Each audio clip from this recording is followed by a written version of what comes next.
कोल्हापुरातील नवदुर्गांपैकी एक असलेल्या शिवाजी पेठेतील हेमाडपंथी पद्धतीच्या मंदिरात विराजमान महाकाली देवीचा मंगळवारी पारंपरिक पद्धतीने उत्सव आयोजित करण्यात आला. पुजारी जयदीप गुरव, ओंकार गुरव, संदीप गुरव, स्वरूप गुरव यांनी रथामध्ये विराजमान अशी महाकाली देवीची पूजा बांधली होती.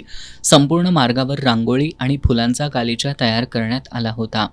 आरती झाल्यानंतर भाविकांनी पालखी खांद्यावर घेऊन नगर प्रदक्षिणा पूर्ण केली.